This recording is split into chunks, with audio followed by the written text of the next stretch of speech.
Assalamualaikum warahmatullahi wabarakatuh. Oke teman-teman, apa kabar semuanya? Mari kita lanjutkan saja ceritanya. Tapi seperti biasa, bantu dulu tekan tombol like dan berkomentar, karena tekan tombol like itu gratis ya teman-teman, sobat-sobat, tuan-tuan dan nona-nona. Oke, mari kita lanjutkan saja ceritanya. Bab 907 Raja Binatang Laut muncul. Aliansi prajurit Eropa telah memasuki kota Peda dengan kekuatan besar. Berita waktu nyata menyebar dengan cepat ke seluruh dunia. Peristiwa pasang surut binatang laut di kota Peda telah menjadi perang yang menyita perhatian dunia. Banyak orang yang menaruh harapan besar kepada European Warrior Alliance untuk menetap di kota Peda, khususnya masyarakat di Eropa. Mereka tahu lebih banyak tentang aliansi prajurit Eropa dan mengetahui bahwa aliansi ini memiliki kekuatan yang sangat dahsyat di Eropa. Dewa Perang Mike secara terbuka menantang Raja Binatang Laut. Berita seperti itu niscaya akan menggembirakan banyak anak muda. Beberapa orang bahkan mengatakan tidak sabar untuk menyaksikan pertarungan antara God of War Mike dan Sea Beast King. Ketika seseorang menyatakan bahwa mereka tidak mengenal Dewa Perang Mike, seseorang segera berkata, status Dewa Perang Mike di dunia prajurit Eropa setara dengan status Chu Chen di dunia prajurit Tiongkok. Perbandingan ini menjadi sangat jelas. Semakin banyak orang yang berharap agar sang Dewa Perang Mike dapat menjadi seperti pahlawan Cina Chu, menginjak Raja Binatang Laut dan menjadi dewa dalam satu pertempuran. Saat matahari terbenam, lampu kota Peda sudah menyala. Ada banyak orang di jalan. God of War Mike memimpin tim yang terdiri dari 1.000 orang ini ke kota Peda, memberikan penduduk kota rasa aman sepenuhnya. Bahkan ada pesta yang diadakan di banyak tempat di kota Peda. Waktu berlalu dengan lambat, semakin banyak mata yang fokus. Sebab banyak masyarakat memperkirakan malam ini gelombang pasang laut kemungkinan besar kembali menerjang pesisir kota Peda. Di dermaga, semua jejak pertempuran tadi malam telah terhapus, dan lampu terang menerangi seluruh dermaga seolah-olah siang hari. Ada juga pesta yang berlangsung di dermaga saat ini. Hari ini adalah hari ulang tahun wanita Ares Mike. Macisius juga datang ke dermaga pada saat ini dan mengirimkan ucapan selamat ulang tahun atas nama pejabat Lituania. Ada karnaval di dermaga. Dewa Perang Mike duduk di tempat yang tinggi, dengan wanita di sampingnya. Mike, apakah kamu tidak khawatir kalau monster laut akan memanfaatkan kegembiraan semua orang untuk melancarkan serangan diam-diam? Wanita itu berkata sambil menekan bahu Mike. Mike mengangkat bibirnya dan melihat ke arah laut. Tentu saja aku tidak akan meremehkan pasang surutnya binatang laut. Karnaval itu baru saja terjadi di permukaan. Orang-orangku sudah pergi melaut. Begitu ada pergerakan yang tidak biasa di laut, aku akan segera mengetahuinya. Akan lebih baik jika mereka bisa datang malam ini. Kita bisa menghemat banyak waktu dan mengirimkan hadiah ulang tahun untukmu. Wanita itu dipenuhi dengan kegembiraan. Dia pastinya orang pertama di dunia yang menerima Raja Binatang Laut sebagai hadiah ulang tahun. Mike, kamu hebat. Wanita itu memeluk Mike dan meremasnya erat-erat. Mike memejamkan mata, menikmati kegembiraan saat itu. Tiba-tiba, ledakan dahsyat terjadi di air laut di depan dermaga. Ledakan-ledakan. Air laut naik, ombaknya bergulung-gulung. Banyak sekali orang yang terbangun dari karnaval dan tiba-tiba melihat ke arah laut, pupil mereka pusing.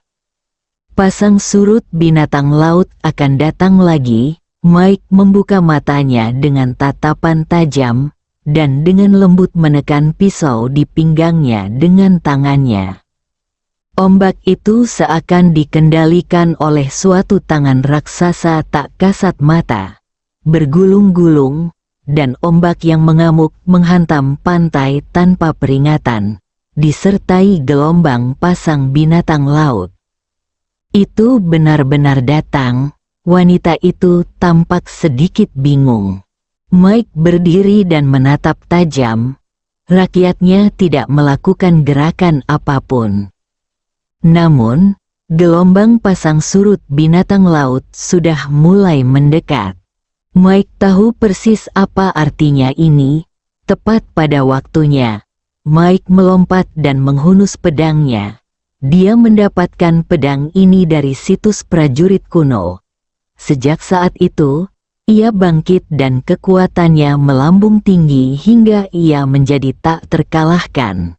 Malam ini, dia juga akan menggunakan pedang ini untuk membunuh Raja Gelombang Binatang Laut ini. Mike mempelajari adegan di mana Chu Chen mengalahkan Gelombang Binatang Laut, dan dia sampai pada kesimpulan bahwa selama Raja Binatang Buas terbunuh, gelombang binatang laut secara alami akan mundur. Itulah mengapa Mike begitu percaya diri. Dia selalu percaya bahwa sekuat apapun Raja Binatang Laut, kekuatannya sangat terbatas. Di dermaga, wajah banyak orang menunjukkan kepanikan. Mereka baru saja mengalami pemandangan seperti itu tadi malam. Peluru artileri mulai ditembakkan, dan suara pertempuran terdengar di mana-mana. Di kota Peda, segala macam pesta pora berakhir tiba-tiba, dan semua orang pulang ke rumah. Sekalipun mereka sangat percaya kepada Dewa Perang Mike, mereka sama sekali tidak berani tinggal di luar sampai dia mengusir gelombang monster laut. Gelombang binatang laut datang lagi. Nantikan pertarungan antara Dewa Perang Mike dan Raja Binatang Laut. Ini adalah saat yang menyenangkan. Di pusat komando tempur kota Peda, semangat Marcius menjadi tegang dalam sekejap. Sambil memimpin pertempuran, ia juga memperhatikan situasi di garis depan. Prajurit Mike membawa serta pasukan elit aliansi prajurit Eropa. Dengan partisipasi mereka, pertempuran malam ini akan jauh lebih baik daripada tadi malam. Gelombang binatang laut telah ditekan. Di pusat komando, banyak orang yang menahan kegembiraannya. Dewa Perang Mike terlalu kuat. Dia pasti telah membunuh setidaknya ratusan makhluk mutan laut yang kuat. Dengan adanya God of War Mike di sini, kita bisa beristirahat dengan tenang malam ini. Ada juga banyak drone yang melayang di atas dermaga, merekam pertempuran tersebut. Banyak pihak yang fokus. Di seluruh Eropa, tidak banyak orang yang bisa disebut sebagai dewa perang. Mulai sekarang, tampaknya setidaknya Mike layak menyandang gelar itu. Raja Binatang Laut belum muncul. Aku tidak tahu di mana Raja Binatang Laut yang misterius itu berada. Nantikan tabrakan terkuat. Di timur, ada pahlawan Chu, dan di barat, ada Dewa Perang Mike. Pertarungan menjadi makin sengit. Orang-orang di garis depan dermaga tidak punya waktu untuk mengungkapkan perasaan mereka. Yang ada di mata mereka hanyalah pembunuhan. Pasang surut binatang laut terlalu cepat dan jumlahnya terlalu banyak. Sekalipun itu hanya makhluk mutan laut yang biasa-biasa saja, serangannya akan sangat dahsyat. mudah untuk membunuh satu orang. Tetapi jika kamu membunuh terlalu banyak, kamu akan kelelahan sampai mati. Setelah Mike membunuh makhluk laut mutan kuat lainnya dengan satu pukulan, dia mendongak, dipenuhi aura pembunuh. Pisau di tangannya sudah berlumuran darah, dan dia memegangnya secara horizontal. Tidak ada makhluk laut mutan yang berani mendekatinya lagi. Mulut Mike melengkung dingin, dia baru saja pemanasan. Tiba-tiba terdengar suara gemuruh rendah dari arah laut, ombak bergulung-gulung, dan gelombang binatang buas baru pun tiba. Pada saat yang sama, Mike juga merasakan aura yang sangat menakutkan perlahan mendekati arah ini. Raja binatang laut telah muncul. Mata Mike tiba-tiba menunjukkan semangat bertarung yang luar biasa dahsyat, dan dia menatap ke kejauhan dengan pisau di tangan. Ayo lakukan, Raja binatang laut. Malam ini adalah malam ketika aku, Mike, akan benar-benar menjadi dewa. Mike merasa tubuhnya telah mencapai kondisi terbaiknya. Dia tidak bisa menunggu lebih lama lagi. Jadi dia langsung melompat ke arah Raja binatang laut. Kemanapun pedang panjang itu menunjuk, rambut emasnya bersinar, dan dia tampak perkasa dan mendominasi. Bab 908, keberadaan yang mengerikan adegan ini membuat banyak sekali orang ingin berteriak tanpa sadar. Postur dewa perang tak tertandingi dan mendominasi. Dia hanya menginjak kawanan padat makhluk laut mutan, bergegas maju, mengabaikan segalanya, dan membunuh Raja binatang laut. Sekarang Raja binatang laut telah muncul, kita tidak boleh memberinya kesempatan untuk melarikan diri. Nafas Mike telah terkunci pada Raja binatang laut. Di atas sana, pesawat tanpa awak tampak terbang melintas seakan-akan disuntik dengan darah ayam. Masing-masing sangat gembira dan tidak sabar untuk menyaksikan pertempuran yang belum pernah terjadi sebelumnya ini. Hampir seluruh mata dunia tertuju padanya, termasuk Chu Chen yang kini sedang berada di sarang kecilnya di dalam villa, berbaring di sofa dengan ponsel di tangannya. Ia pun sangat penasaran siapakah Raja binatang laut yang sedang memimpin badai pasang surut binatang laut ini. Apakah itu manusia yang telah mengambil alih tubuh makhluk laut? Ataukah itu jiwa dari mantan binatang laut yang tetap berada di bumi dan terbangun untuk mengambil alih tubuh yang lain? Adapun dewa perang Mike, Chu Chen dapat menganalisis kekuatannya secara kasar, yang mungkin berada di atas alam nafas dan di bawah transformasi ilahi, dan berada dalam kondisi transformasi ilahi setengah langkah. Tidak heran dia begitu percaya diri. Sekalipun dia tahu kekuatan Raja binatang laut mungkin melebihi alam nafas, dia masih berani membunuhnya dengan satu pedang. Ombaknya bergulung-gulung, dan di bawah sorotan banyak orang, Mike tiba-tiba mengayunkan pisau panjang di tangannya. Cahaya pisau itu bagaikan kilat, bagaikan aliran cahaya tajam yang menembus kegelapan dan menebas ombak. Dalam sekejap, ombak meletus dengan suara keras yang memekakkan telinga. Banyak makhluk laut mutan di sekitar terluka dalam berbagai tingkatan, dan darah mengalir bersama ombak.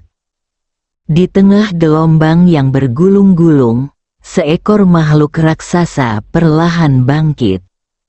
Gambar-gambar yang ditangkap oleh drone langsung membuat banyak orang menjadi tegang. Mike juga memegang pisau panjang di tangannya dan memperhatikan dengan saksama.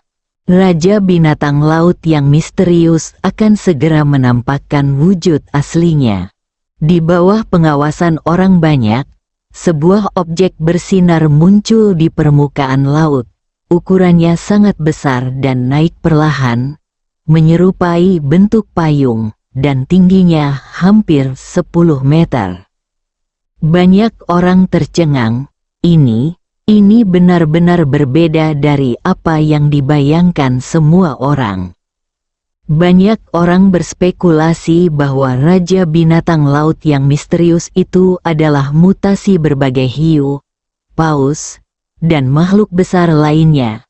Tanpa mereka sadari, sebenarnya yang ada di depan mereka adalah objek berbentuk payung bercahaya. Ketika tubuhnya muncul ke permukaan, puluhan tentakel muncul di bawahnya, bergoyang terus-menerus. Nampaknya menyentuh jiwa. Makhluk di depanku terlihat sangat aneh. Spesies apakah ini? Ini ubur-ubur surai singa. Saya pernah melihat makhluk ini di Baidu sebelumnya. Ini adalah pembunuh laut yang sangat mengerikan. Setiap tentakelnya sangat berbisa dan bergerak sangat cepat. Metode perburuannya adalah melumpuhkan mangsanya dengan racun di tentakelnya sebelum menelannya. Sepertinya ada puluhan atau bahkan ratusan tentakel. Bagaimana kita bisa mengatasinya? Saya punya pertanyaan. Bagaimana cara mengucapkan kata ubur-ubur singa? Angin laut menderu dan ombak bergulung-gulung. Saat ubur-ubur surai singa muncul, Mike merasa sangat terkejut di dalam hatinya dan tanpa sadar mengencangkan pisau panjang di tangannya. Ubur-ubur surai singa ini memberinya perasaan yang sangat berbahaya.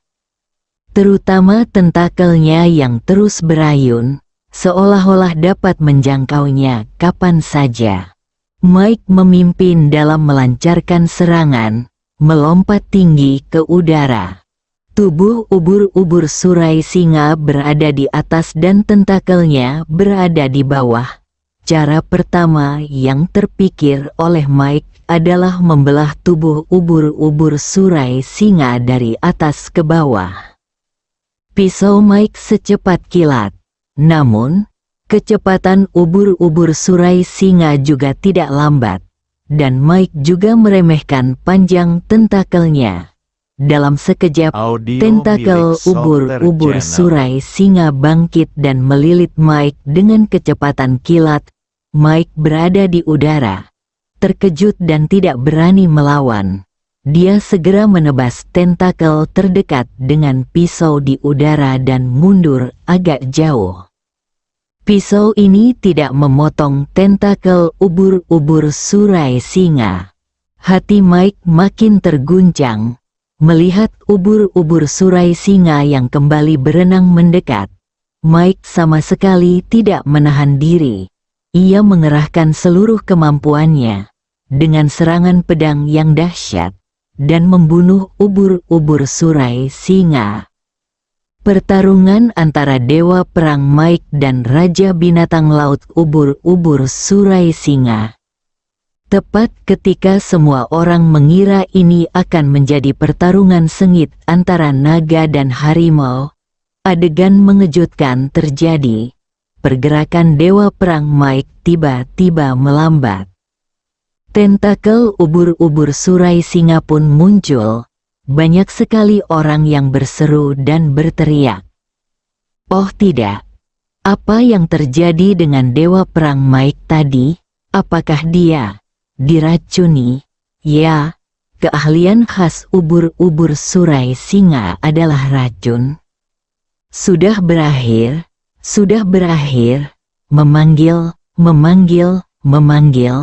Tentakel yang mempesona itu bagaikan tali padat. Langsung melilit dewa perang Mike, termasuk pisau di tangannya. Tak lama kemudian, yang tersisa hanyalah satu tubuh besar bercahaya di lautan luas itu, ubur-ubur surai singa. Tentakelnya perlahan-lahan tenggelam ke dalam air laut. Tak lama kemudian, tentakelnya tak terlihat lagi. dan tubuhnya pun perlahan tenggelam hingga menghilang. Dewa Perang Mike menjadi makanan bagi ubur-ubur Surai Singa. Ada juga banyak sekali drone yang melayang di langit. Ombak masih bergulung-gulung, angin laut masih menderu, dan binatang laut masih menghantam garis pantai. Terjadi keheningan mematikan di pusat komando tempur kota Peda. Macisius merosot di kursi, tatapannya kosong, seperti zombie. Selesai, kota Peda sudah tamat, ubur-ubur Surai Singa. Asisten perempuan itu bergumam pada dirinya sendiri, di depannya, God of War Mike seperti camilan yang diantar ke pintu. Sungguh keberadaan yang mengerikan. Apakah ada orang di bumi yang bisa menghadapinya? Orang pertama yang terlintas dalam Audio pikiran milik asisten Software wanita itu Channel. tentu saja adalah pahlawan Cina Chu. Namun saat ini, banyak orang, termasuk asisten wanita, tidak dapat menahan diri untuk tidak bertanya-tanya. Pahlawan Chu mungkin bukan lawan dari ubur-ubur Surai Singa yang menakutkan ini. Keberadaan seperti itu menyeramkan dan menyedihkan secara spiritual. Pada saat ini, ketakutan menyebar di hati banyak orang di seluruh dunia, terutama di negara-negara dan wilayah yang memiliki garis pantai. Mereka bahkan lebih ngeri. Mereka bertanya pada diri sendiri, jika ubur-ubur Surai Singa ini muncul di dekat garis pantai negara atau wilayah mereka, mereka mungkin tidak punya cara untuk mengatasinya. Banyak organisasi berwenang menjadi yang pertama kali mendesah. Tidak ada seorang pun di dunia yang berani mengatakan bahwa mereka dapat menghadapi ubur-ubur Surai Singa ini secara langsung, termasuk pahlawan Tiongkok Chu. Saya khawatir kota Peda akan menjadi kota pertama yang diserbu oleh makhluk laut mutan. Ini yang pertama, tapi bukan satu-satunya. Semua orang dalam bahaya. Kepanikan menyebar di seluruh dunia. Canceng, villa keluarga Song.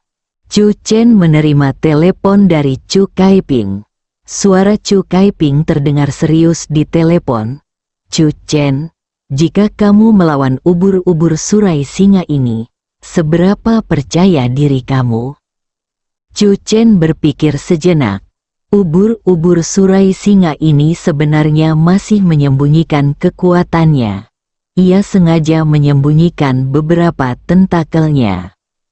Mendengar ini, Chu Kaiping bahkan lebih terkejut. Benarkah? Chu Chen mengangguk. Sulit untuk menilai kekuatan sebenarnya hanya dengan melihat rekaman video. Apakah aku bisa mengatasinya tergantung pada seberapa banyak kekuatan yang disembunyikannya. Chu Kaiping khawatir. Chu Chen tiba-tiba tersenyum. Tapi jangan khawatir, paman kedua. Bahkan jika aku tidak bisa mengalahkannya, aku bisa membunuhnya. Tidak peduli seberapa kuat dia menyembunyikannya. Aku bisa membunuhnya. Dengan cangkang penghancur surga di tangan, dunia ini milikku. Bersambung.